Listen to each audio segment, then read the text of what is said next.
This video was sponsored by Amino, a mobile network of communities for every interest from movies to gaming. They also have a huge Jurassic Park community where you can meet and interact with hundreds of fans, play quizzes, share content, and discuss the movies and related media. Amino now also has an emerging Jurassic World Evolution community dedicated to the game itself. I've created a poll on here to gauge which DLC ideas the community want the most. Come and check it out. More details in the description.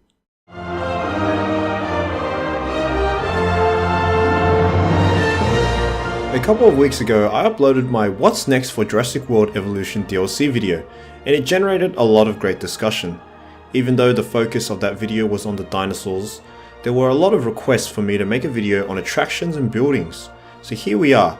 I've done research on the canon and lore yet again to bring you guys a comprehensive listing of possible new future attractions, buildings, and even decorations that can make the game more lively for us players. First, we have to look at how the game organizes its current buildings. So there are three main categories in this game.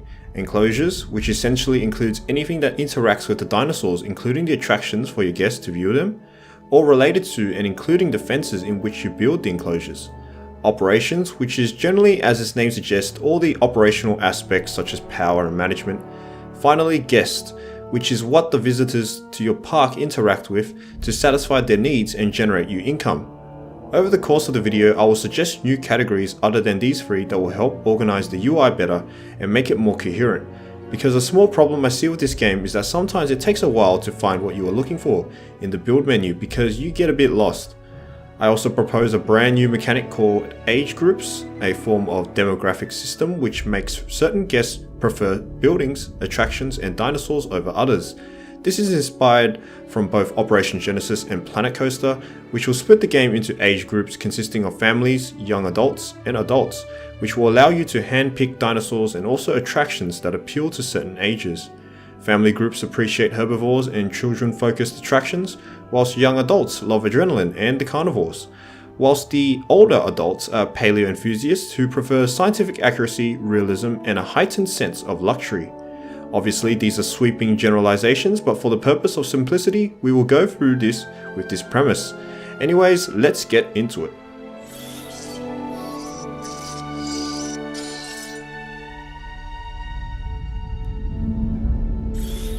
So the enclosures category pretty much covers all the fences, dinosaur interactables, and visitor attractions. If we were to add more buildings into this section, I suggest we split this category into another, attractions and enclosures. This will make it more intelligible to the player. Now we know attractions mean anything that allows the guest to observe and enjoy your dinosaurs, whilst enclosures relates to the fencing, welfare, and the security of those dinosaurs. Much more easy to grasp, I reckon.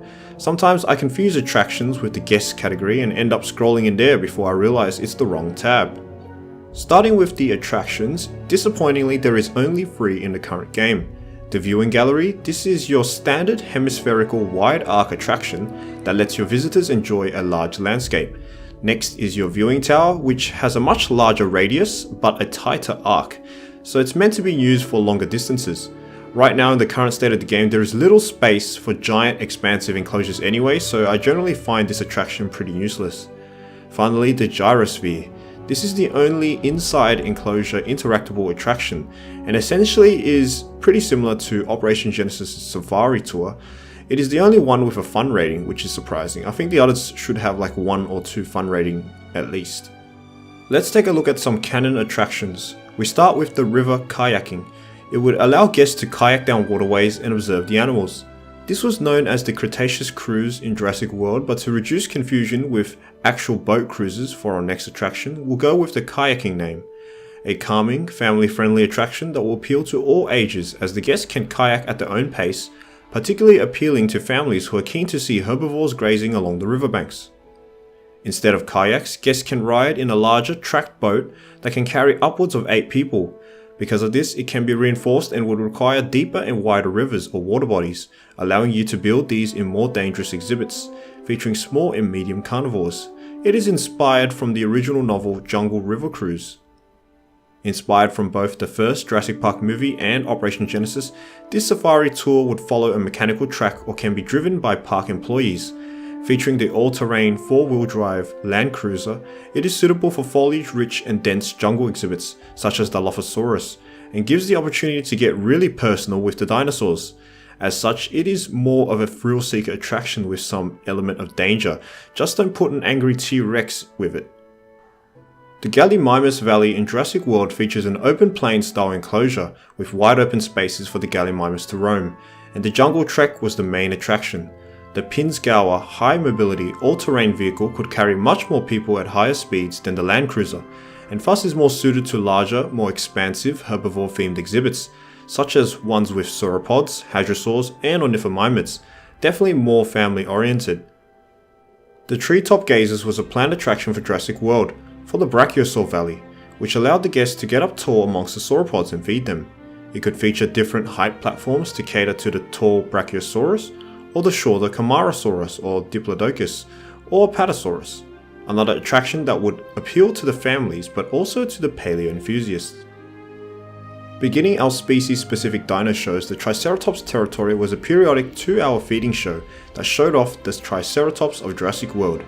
In-game implementation can involve a custom placeable U-shaped viewing event overlooking a herbivore feeder that would periodically dispense when it's time for the show, suitable for the small and medium herbivores.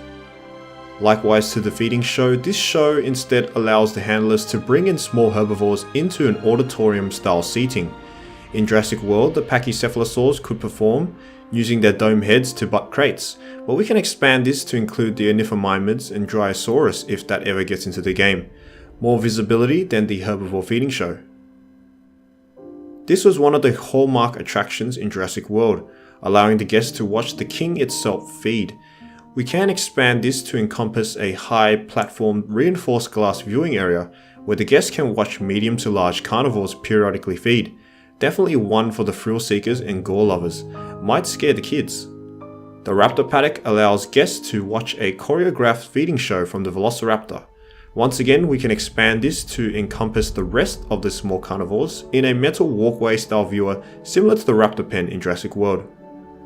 This attraction is impossible in the current state of the game, but I thought I'd briefly touch over it in case Baby Dinosaurs gets added.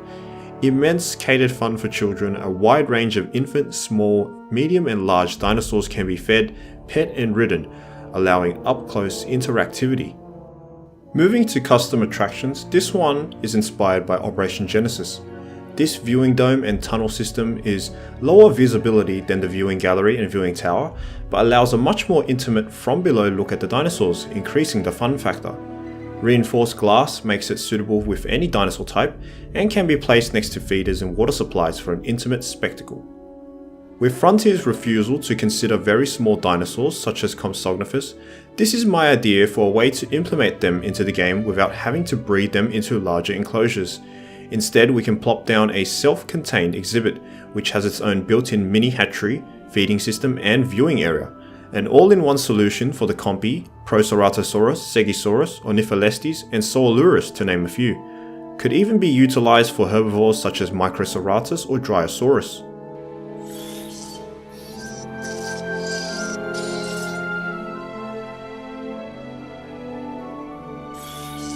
So the remainder of this category, we have fencing and all the feeders.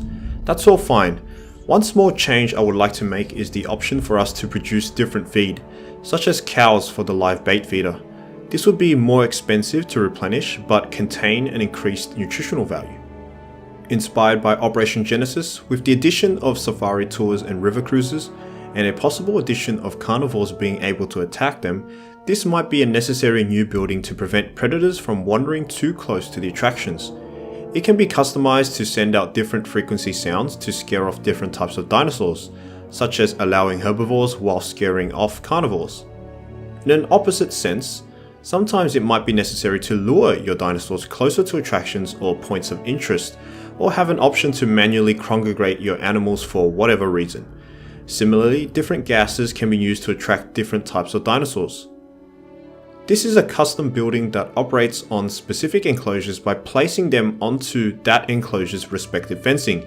It will send you a UI alert when an animal is below comfort levels, send you another alert when they begin attacking fences, and automatically call out ACU helicopters to tranquilize escaped dinosaurs. A reduction in micromanagement and some peace of mind for the price of some power usage and maintenance cost, and very useful for carnival exhibits. In a similar vein, the fence attaching maintenance depot can automate ranger tasks such as fence repairs, vaccinations, and feeder replenishment. Definitely useful for larger herbivore enclosures with large number of feeders and dinosaurs.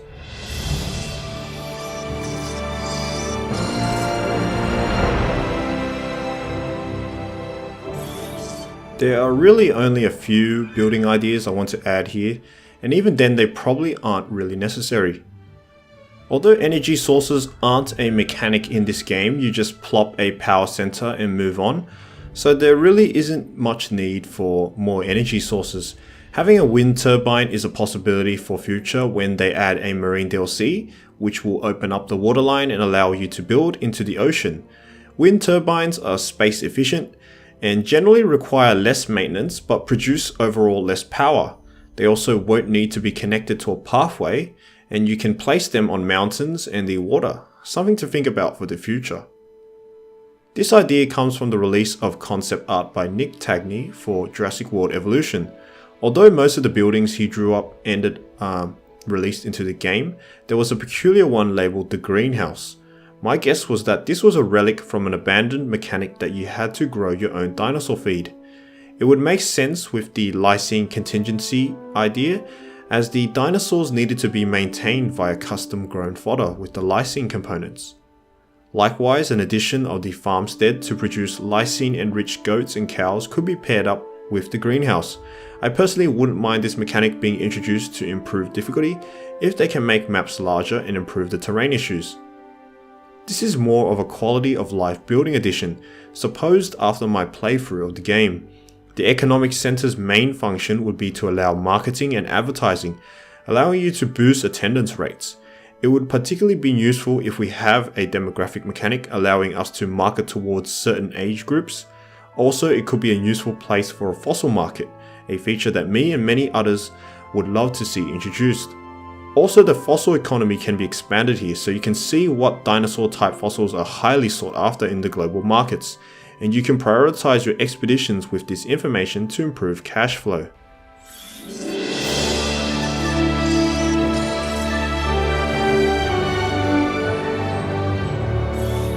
Guest buildings are your main need satisfactions for the 4 guest needs currently in the game: food, drink, fun, and shopping. Transport is another need, but we're going to make a new category for that. So with our new mechanic of age groups, let's go through and assign the guest demographic ratings for each particular in-game building first. Remember, these are all generalizations, but I've tried my best to make them balanced. The gift shop generally appeals to all ages. The fast food, much more of a family thing, but equally popular with the young adults. The arcade, definitely more younger generation oriented. Likewise with the toy shop, another family oriented building. Clothes shop, all ages but slightly skewed to the older generations. The bowling alley would appeal to most people. The restaurant, the older generations will definitely appreciate the finer dining experience. The fossil zone, fun for all ages. And the bar, another older skewed guest building, and rightfully so. Now onto our canon buildings. This was a ride featured in Jurassic World. It's hard to tell what it actually looked like without footage or pictures, but with some description we can guess it was sort of a teacups or hyperspin style flat ride. Although it was open to all ages, its target audience was most definitely children. This could be a relaxing, decorative ploppable that can allow guests to enter and provide some fun, particularly towards the older crowd. Both these areas are featured in Jurassic World and are generally interchangeable. However, without a true beautification mechanic where the guests rate how decorative your park is, this building is kind of redundant. An aquatic park would be a very large attraction, but it certainly would be all ages entertainment and have strong needs satisfaction stats. Certainly would go well with a marine DLC. Implementation in-game can be a ploppable with water slides and a water play area. However, the Jurassic World Film Canon Aquatic Park had over 21 slides, including a wading pool and lazy river. Known in Jurassic World as Terrasauria, the IMAX experience, a lack of a cinema in the final game was quite surprising. Nevertheless, the IMAX theatre in Jurassic World catered to all ages and featured concession stands selling piping hot dino dogs, no doubt a reference to Operation Genesis. This roller coaster was revealed in Jurassic Park the game, and is another possible ploppable attraction for Evolution. Although it was unclear whether there was height restrictions and thus unsuitable for family groups, it would definitely appeal to the thrill-seeking young adults and provide a ton of fun. Jurassic tennis courts were part of the novel canon and also revealed sparingly in the first movie, whilst being part of Jurassic World's Hilton Isla Nublar Resort and Spa. The only people I ever see utilizing this attraction are hotel patrons that are staying on the island for several days. Certainly an understated building. Likewise, there was also a golf course in the novel canon, one also built in the Hilton Resort of Jurassic World, and would certainly be targeted towards the older guests. God knows why you would spend your day golfing when there are dinosaurs to see, but for completeness sake we will include it. A luxurious complement for upper class and older guests, this was also featured in the Jurassic World Resort and would offer moderate fun for those patrons. Onto the custom buildings. This is my take on a better solution for the bamboo forest and botanical gardens. A biosphere can house Mesozoic flora and fauna, such as insects, and keep them secure, whilst allowing guests to view directly into prehistoric environments. A biosphere can have other uses, such as containing Mesozoic reptiles, amphibians, mammals or birds, but then that makes it an attraction and starts to break too hard away from dinosaurs. Featuring fossils and a learning center, this is the essential classical science museum.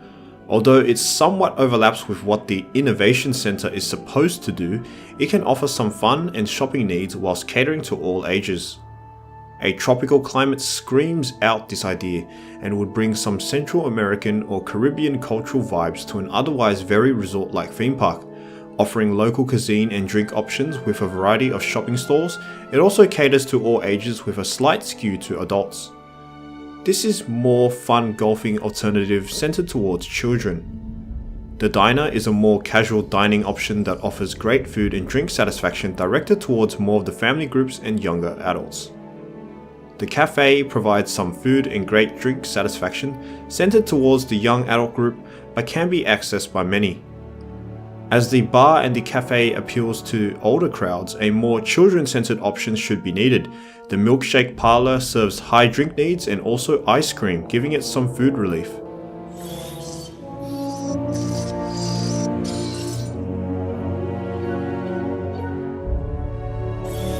This is a completely new category I propose. It offers transport needs satisfaction by allowing different transport modes for guests to get around your islands. It also contains some external entrance options that can complement the current only way to get into the island, by monorail. And we can balance this with the age groups mechanic so you can prioritize which modes you want in order to attract certain demographics to your island. So currently the monorail is the only transport mode in the game. It is both an external entrance option and main guest movement option. I propose it has a 2-star rating for bringing in every age group as it is the standard starting mode. The monorail should be nerfed to have the lowest visibility.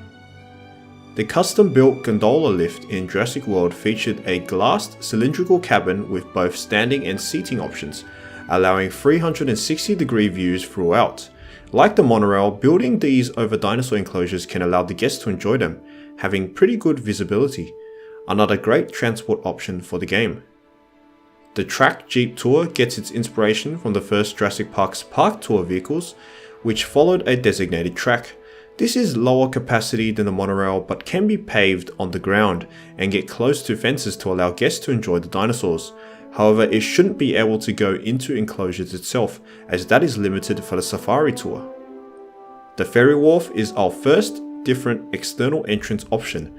A wharf can be placed alongside the coast and periodical ferries transporting a high number of guests can arrive. The ferry will generally bring more families than the other age groups. This combination building can provide helicopter tours, the best visibility for any transport mode, and also provide a new external arrival point targeted at the richer adults. Having multiple helipads can allow helicopters to transport guests to different places on the island. The balloon tour is partly inspired by Operation Genesis, but is not part of the film canon. Providing great visibility to all guests who ride on it, it can also operate as a majestic transport option if multiple buildings of this type are constructed. This external transport option allows light aircraft to bring guests into the islands, a buff towards young adults for balancing reasons.